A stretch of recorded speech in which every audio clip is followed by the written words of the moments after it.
Hello guys, welcome back to the channel learn with AG 2.0। So आज इस video में हम एक बहुत ही इम्पोर्टेंट टॉपिक डिस्कस कर रहे हैं, article 23 and 24 of the Indian constitution. ये दोनों आर्टिकल फंडामेंटल राइट्स के पार्ट हैं और डायरेक्टली लिंक है एक्सप्लॉयटेशन के अगेंस्ट। समझते हैं इन्हें एकदम सिंपल और आसान भाषा में। तो चलिए शुरू करते हैं। Article 23 of Indian Constitution. Article 23.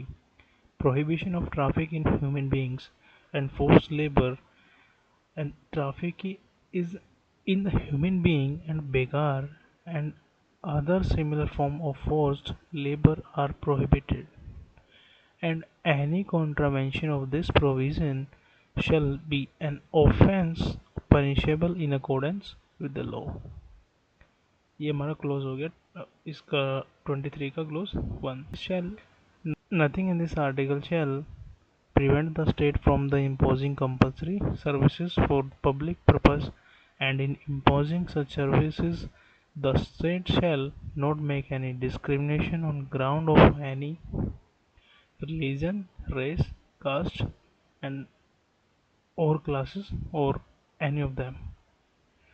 It's mean इसका मतलब यह है कि आर्टिकल 23 के अकॉर्डिंग इंडिया में ह्यूमन ट्रैफिकिंग और फोर्स लेबर को पूरी तरह से बैन कर दिया गया है। अब ये टर्म्स का कोई मतलब समझाते हैं। ह्यूमन ट्रैफिकिंग मतलब इसका मतलब यह है कि लोगों का इलीगल तरीके से खरीदना, बेचना या उन्हें गलत इस्तेमाल करना, जैसे कि किसी को स्लेवरी में डाल देना या किसी का सेक्सुअल एक्सप्लॉयटेशन करना। ये एक्टिविटीज़ इंडियन कॉन्स्टिट्यूशन के हिसाब से स्ट्रिक्टली इलीगल है।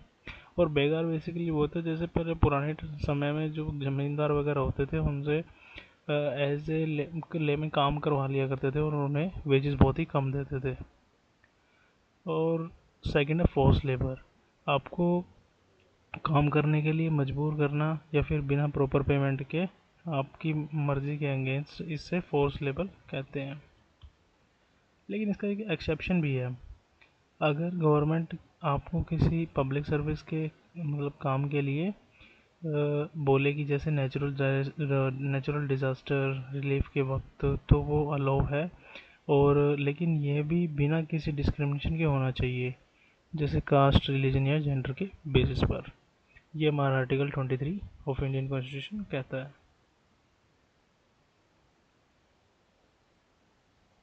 तो इसकी एक्सप्लेनेशन मैंने आपको समझा दी है कि it prohibited the human trafficking, buying और selling of people for their work और एक्सप्लोटेशन, मतलब कि लोगों को खरीदना और बेचना, मतलब दोनों तरीके से इलीगल है।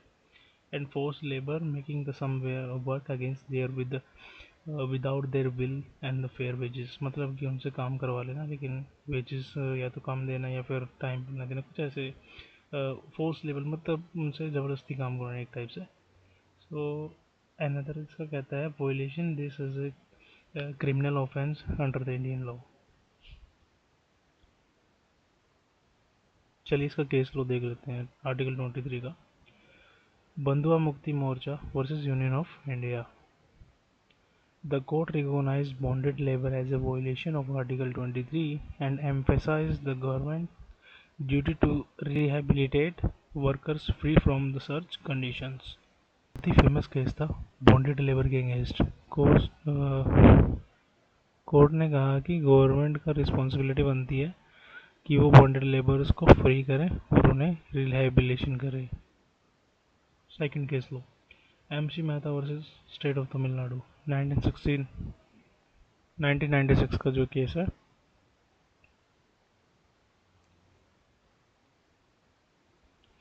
Focus on eradicating the child labor linked to the bonded labor and rehabilitating child workers employed in the hazardous industries।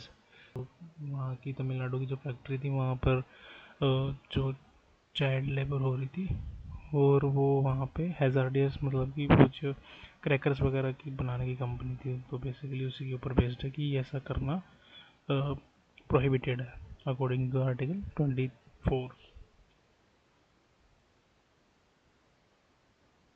Article 24 of Indian Constitution. Article 24. prohibition of employment of children in the factories, etc. No child below the age of 14 years shall be employed to the work in any hazardous factory or mine or engaged in any other hazardous employment. मतलब कि वैसे तो article 23 and 24 आपस में inter related है 24 की। इसका main focus है कि चाइल्ड लेबर को रोकना। इस आर्टिकल के हिसाब से 14 साल जो 14 साल के कम उम्र के बच्चों को फैक्ट्रीज माइंस या फिर किसी भी डेंजरस फैक्ट्रीज वगैरह में काम में एम्प्लॉय करना बिल्कुल ही इलीगल है। इस लॉ का मेन एम है बच्चों को अनसेफ एनवायरनमेंट एंड एक्सप्लोटेशन से बचाना, साथ ही ये इंश्योर करता है कि बच्चे अपनी एजुकेशन और चाइल्डहुड एंजॉय कर सकें। एक्सप्लेनेशन इसकी आर्टिकल 24 ऑफ इंडियन कॉन्स्टिट्यूशन ये कहता है कि इट्स बैन करता है कि जो 14 साल से नीचे के मतलब अंडर एज मतलब 14 साल से बिलो हैं वो बच्चे काम नहीं कर सकते फैक्ट्रीज़ में माइंस में और एनी हैजार्डस कंपनी या फिर किसी भी फैक्ट्री में जिसको उनकी हेल्थ पर गलत असर पड़े। केस लो इसके देख लेते हैं हम लोग आर्टिकल 24 के। Salal hydro project versus state of Jammu and Kashmir. The court acknowledged the presence of a child labor in the projects and stressed the importance of tackling the poverty to eliminate the child labor। वहाँ पे बच्चे कुछ काम कर रहे थे तो background के जो बच्चे थे वहाँ पे काम कर रहे थे तो स्टेट ने डिक्लेयर किया कि ये इलीगल है, ऐसे तुम बच्चों वगैरह का यूज़ करना। अगला केस देख लेते हैं PDR versus union of India. Modern forms of exploitation such as non payment of minimum wages, it underscored the principle that economic necessity cannot justify the exploitation and laid the foundation for the broader interpretation of labor rights in India। Basically PDR versus union of India में ये कहा गया था कि इनसे जो labour वगैरह होती है इनसे काम तो करवा लिया गया लेकिन इनकी मिनिमम जो वेजेस थी वो भी नहीं दी गई वर्कर्स को या फिर लेबर्स को, तो ये वोलेट करता है आर्टिकल 24। तो आर्टिकल 23 एंड 24 का ये डिफरेंस याद रखना बहुत सिंपल है। आर्टिकल 23 में ये सभी लोगों को एक्सप्लॉयटेशन से प्रोटेक्ट करता है चाहे वो अडल्ट हो या चाइल्ड। आर्टिकल 24 है ये स्पेशली 14 से कम उम्र के बच्चों के लिए है और डेंजरस जॉब में उन्हें एम्प्लॉय करना इलीगल है। इन दोनों आर्टिकल्स के मेन पर्पस है एक्सप्लॉयटेशन फ्री सोसाइटी क्रिएट करना और डिग्निटी इंश्योर करना।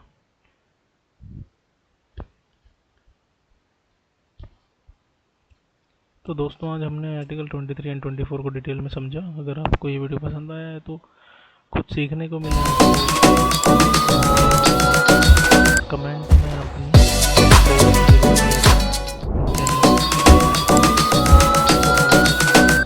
Videos. Bye bye and take care. Thanks for watching guys.